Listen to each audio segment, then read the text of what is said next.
Take me home, United Road, to the place I belong, to Old Trafford, to see United. Glory glory Manchester United. Selamat datang kembali di United Circle. Ya, kali ini gue membahas konflik internal Erik ten Hag dan Jadon Sancho. Ya, ketika kalian melihat thumbnail saya hari ini bukan membahas AADC dari ada apa dengan cinta ya, tetapi AADS, ada apa dengan Sancho. Ternyata kita udah tahu nih jawabannya kenapa Sancho tidak dibawa Erik ten Hag ke Arsenal kemarin. Ternyata usut punya usut, Sancho ternyata lagi baper nih. Atau bisa dibilang dia merasa dikambing hitamkan lah dengan kehadiran Anthony yang sering bermain rutin, kemudian Sancho hanya sebagai pemain cadangan dan jarang mendapatkan kesempatan di tim utama. Tapi ya sangat disayangkan juga bahwa kok Jadon Sancho ini mencuit di X, memposting statusnya, dan ini ya sangat tidak tidak dibenarkan oleh rules dari Erik ten Hag karena dia sudah melanggar indisipliner. Jadi tuh gini ceritanya. Waktu pertandingan lawan Arsenal kan hari Minggu tuh. Nah, hari Jumat itu pas penutupan bursa transfer, Erik ten Hag memperkenalkan 3 pemain nih. Bayindir, Evans, dan Reguilon. Kemudian setelah memperkenalkan 3 pemain, Erik ten Hag melakukan sesi press conference ya sebelum menghadapi Arsenal. Nah, di dalam sesi press conference tersebut memang tidak ada pertanyaan yang disinggung kepada Jadon Sancho karena situasi kan masih aman nih, tidak ada konflik. Nah, setelah selesai press conference, Erik ten Hag kembali ke Carrington mengadakan sesi latihan. Setelah itu ada staf pelatih yang melaporkan kepada Erik ten Hag bahwa Sancho ini ogah-ogahan bermain. Mendengar dari hal itu ya Erik ten Hag tanpa berpikir panjang mencoret namanya untuk dibawa ke London. Setelah sesi latihan selesai, pemain udah pulang nih, staf pelatih berkumpul dan memutuskan bahwa Jadon Sancho tidak ikut ke pertandingan melawan Arsenal. Kemudian besoknya United melakukan traveling ke London. Nah, selama perjalanan itu kan memang para pemain mungkin ada yang curiga nih, kok Sancho dan McTominay nggak hadir, nggak ikut serta dalam perjalanan.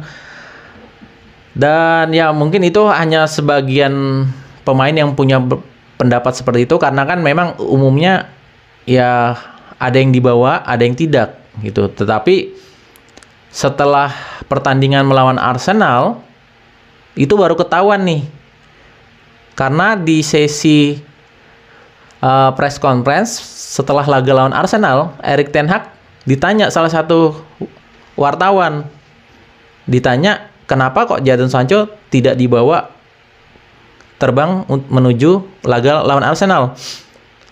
Nah, dengan pertanyaan seperti itu ya Erik ten Hag langsung menjawab dengan tegasnya, Jadon Sancho tidak memenuhi standar dalam pelatihan.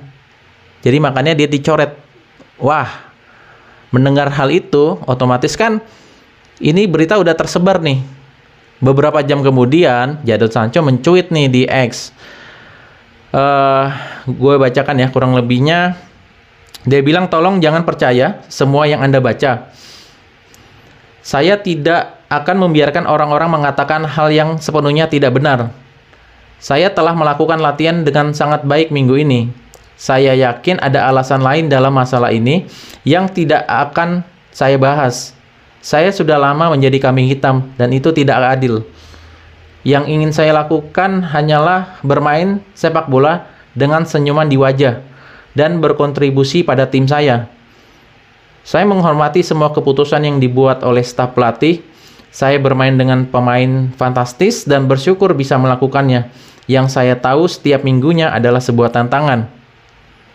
Saya akan terus berjuang untuk rencana ini apapun yang terjadi. Ini jelas sih bahwa cuitan dari Jadon Sancho ini udah bermain api ya. Udah benar-benar melanggar indisipliner sih. Kemudian ada lagi dari laporan Simon Jones kepada Mail Sport mengatakan bahwa beberapa orang terdekat dari Jadon Sancho dipercaya belum mendapatkan hasil yang adil untuk memperkuat tempat tim utama. Hal itu ditunjukkan bahwa Anthony terkadang diberikan perlakuan istimewa. Wah, ini benar sih. Permasalahannya benar bahwa Sancho ini diperlakukan tidak adil oleh Erik ten Hag karena kehadiran Anthony yang bermain angin-anginan. Dan kemudian juga ada wawancara dari Ben Foster, salah satu kiper legendaris United.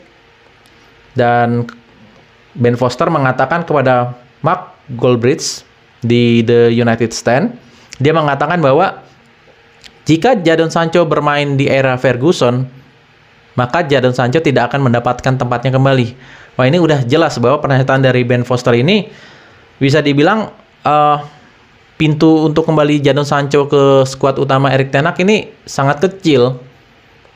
Kita tahu bahwa Erik ten Hag ini kan pelatih tangan besi ya. Dia tidak mau kompromi dengan apapun. Ini kan kasus yang mirip-mirip dengan Cristiano Ronaldo tahun lalu ketika dia melakukan sesi interview dengan Piers Morgan. Dan akhirnya kita bisa lihat bahwa Ronaldo angkat kaki kan dari Old Trafford. Kemudian juga Erik ten Hag menyingkirkan David De Gea. Iya kan? Setelah itu dia berani mencopot ban kapten Harry Maguire. Ini udah jelas sih bahwa track record ten Hag ini udah tangan besi. Apalagi untuk ukuran Jadon Sancho seperti ini, gue pikir ini hal sepele ya. Ini mungkin menurut gue sih Erik ten Hag akan membekukan Jadon Sancho sih. Entah itu dibekukan ataupun dia bermain di tim B lah, tim B United. Karena kan bursa transfer udah ditutup ya. Jadi kalau untuk kesempatan dia pindah ke klub lain sih mungkin tunggu Januari. Yaitu salah satunya dibekukan atau bermain di tim B United. Ya walau bagaimanapun Jadon Sancho merasa diperlakukan tidak adil dengan kehadiran Anthony yang selalu bermain reguler, walaupun Anthony itu bermainnya jelek banget gitu ya. Tapi kan itu bukan haknya Jadon Sancho untuk bisa mengintervensi Erik ten Hag agar dia selalu dimainkan.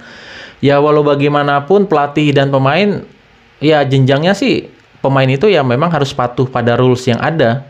Ini bukan haknya Jadon Sancho untuk apalagi berkomentar di depan publik gitu loh. Jadi ini sudah benar-benar menceritakan aib klub sih. Ya walaupun itu permasalahannya dia sendiri, tetapi ini bakal melanggar indisipliner. Sangat disayangkan memang. Dan ya ini justru menambah catatan permasalahan dari Erik ten Hag ya. Ketika awal musim Erik ten Hag melakukan pencopotan ban kapten kepada Harry Maguire, kemudian dilanda masalah MU bermain tidak stabil di IPL 4 pertandingan terakhir, kemudian ada masalah penjualan ditunda. Jadi kan Glazer nggak jadi nih katanya dijual. Terus kemudian permasalahan Jadon Sancho, ini kan suatu hal kerumitan tersendiri di United. Jadi bagaimana Erik ten Hag ini bisa fokus gitu loh jika di sekelilingnya tuh ada masalah. Apalagi nih setelah international break, United kan melawan Brighton di EPL, main di Old Trafford. Kemudian minggu depannya main di Allianz Arena melawan Bayern Munchen. Ini udah persiapan tim ini udah terganggu sih. Dan makanya dari sekarang ya kalau bisa 3 minggu ke depan setelah international break ya semua masalah ini harus dipersiapkan biar persiapan tim ini udah matang gitu loh. Melawan Bayern Munchen di kandang Bayern Munchen untuk meraih hasil seri aja atau menang, ini kan merupakan tantangan tersendiri bagi Erik ten Hag jika ingin melanjutkan karir di Liga Champions. ya kan? Bermain di grup A, Bayern Munchen, Galatasaray dan Copenhagen ini merupakan tim yang nggak bisa dianggap remeh sih. Apalagi dengan persiapan United, dengan beberapa permasalahan yang terjadi, ini benar-benar membuat Erik ten Hag ya harus ekstra kerja keras lah. Dan kita tunggu aja gimana perkembangan permasalahan Sancho dan Erik ten Hag. Ya, sekian review dari saya untuk informasi masalah internal antara Sancho dan Erik ten Hag. Dan jika kalian punya kritik saran, silakan cantumkan di kolom komentar. Dan tentunya kritik saran tersebut harus santun. Dan jangan lupa klik tombol subscribe jika kalian ingin mendapatkan informasi dari saya seputar Manchester United. Sekian dari saya, Glory Glory Manchester United.